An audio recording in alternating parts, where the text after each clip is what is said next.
Guys, nandito naman tayo sa Bugak Lagoon Spring sa may Barugo, Surigao del Sur.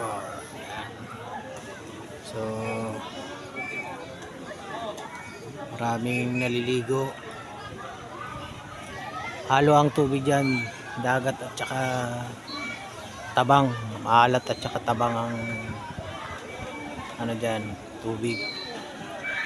Malinaw, parang swimming pool. So meron siyang life jacket, tapos may board, skateboard ba tawag doon sa ganon na rentahan, may salbubida yun.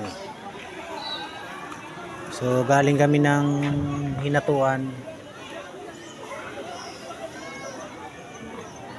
Pagbalik namin, dumaan kami dito sa may Barubo, sa may Bugak. Hinatuan.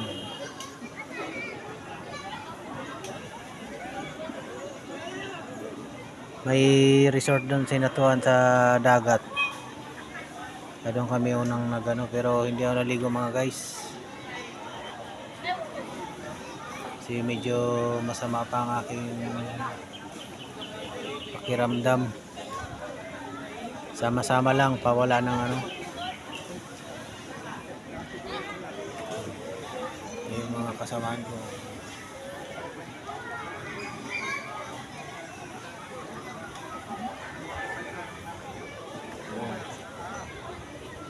So, marami ding naliligo.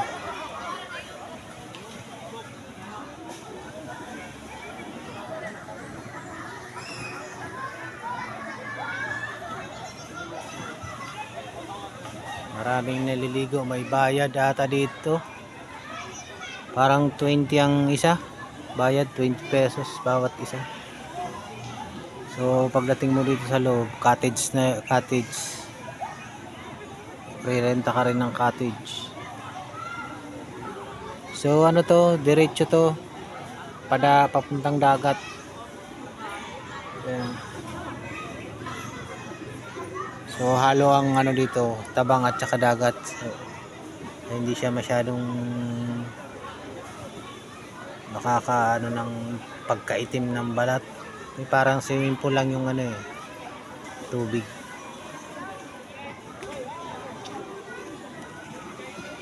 So after nito, balik na kami ng aming pinanggalingan. Magta-travel pa kami ng siguro mga 2.5 hour.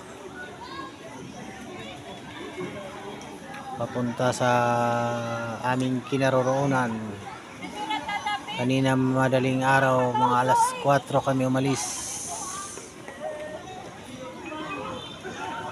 So yun, ang ano dito, walang overnight, hanggang 5 PM lang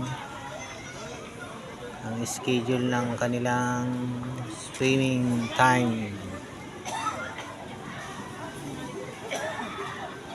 Ayan ang magandang spring water. Bugak ang tawag, so ibig sabihin parang nanggagaling sa ilalim ng ano nito. Nanggagaling sa ilalim ng tubig. Parang bugak, it means bukal. Kaya lang malaki ang area niya, kaya hindi ganun masyado nakahalata na galing sa ilalim.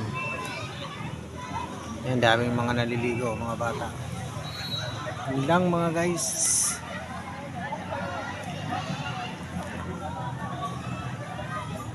Habang nagpapagaling, habang nagbabakasyon, pasyal-pasyal muna tayo.